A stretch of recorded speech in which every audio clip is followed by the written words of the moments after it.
અમદાવાદમાં રખિયાલ પોલીસનો સપાટો. અમદાવાદ શહેરમાં ગેરકાયદેસર હથિયારો સામે પોલીસને લાલાંગ કરી છે. રખિયાલ પોલીસ સ્ટેશનની સર્વેલન્સ સ્કોડને મોટી સફળતા મળી છે. બાતમીના આધારે પોલીસ એક શખ્સને લોડેડ પિસ્તોલ અને 7 જીવતા કારતૂસ સાથે દબોચી લીધો છે.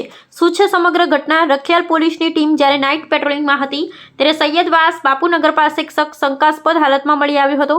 ઝડપાયેલા આરોપીનું નામ યાની નમિયા સૈયદ, ઉંમર વર્ષ 26 હોવાનું સામે આવ્યું છે. પોલીસે શું જપ્ત કર્યું? એક ગેરકાયદેસર પિસ્તલ કિંમત ₹33,000, 7 જીવતા કારતૂસ કિંમત ₹700, એક access two wheeler GJ27 FK 8570 01 mobile phone. પોલીસે કુલ 1,38,700નો મુદ્દામાલ જપ્ત કરી આરોપી વિરુદ્ધ આર્મ્સ એક્ટ હેઠળ ગુનો દાખલ કર્યો છે. આ ઓપરેશન PI BG ચેતરિયાના માર્ગદર્શન હેઠળ AR ટાંક અને તેમની પૂરી ટીમે પાર પાડ્યું છે. અહેવાલ હિતેશ ઠક્કર, અમદાવાદ. આર્મ્સ એક્ટ ગુનો નોંધાયેલો છે. શું હકીકત છે? કોણ છે આરોપીઓ અને કયા હેતુથી હથિયાર વસાવ્યા હતા તેમણે? ગઈકાલે અને આજ નાઇટમાં ટોટલ ઝોન 5માં 2 અલગ અલગ રખિયાલ અને ઓઢવ પોલીસ સ્ટેશનમાં 2 આર્મ્સ એક્ટ હેઠળ ગુના નોંધાયેલા છે. જેમાં જે ઓઢવ પોલીસ સ્ટેશન ખાતે જે ગુનો નોંધાયેલો છે જેમાં એક સગીર વયનો છોકરો છે એની પાસેથી એક હથિયાર મળેલું છે.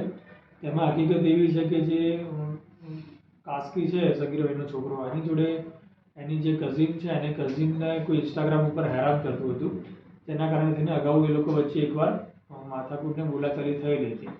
એ બાબતે સામેવાળાને ડરાવવા માટે થઈને આ જે સગીર વયનો બાળક છે એ મધ્યપ્રદેશ પોતાના લગ્નમાં ગયેલો ત્યારે ત્યાંથી કોઈને જોડે એનો સંપર્ક થતાં ત્યાંથી આશરે 7 મહિના પહેલાં એક હથિયાર લાવીને એણે પોતે સોશિયલ મીડિયામાં રીલ્સ મૂકેલી હતી.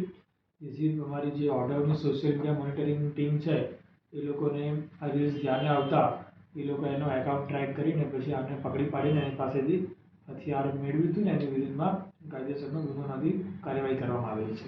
સાહેબ, હથિયાર આપનાર કોણ હતો એવું કંઈ તપાસમાં સામે આવ્યું છે? જે હથિયાર આપનાર કોણ છે હજુ તપાસમાં સામે નથી આવ્યું, પણ એ મધ્યપ્રદેશ જ્યારે લગ્નમાં ગયો હતો ત્યાંથી હથિયાર લાવ્યો હતો. હાલમાં એને પૂછપરછમાં એવું કહેલું છે. સાહેબ, હથિયાર અને કારતૂસ મળી આવ્યા છે કે ખાલી હથિયાર છે?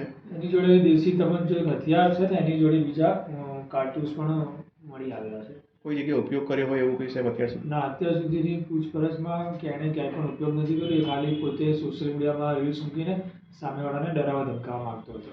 ઓકે.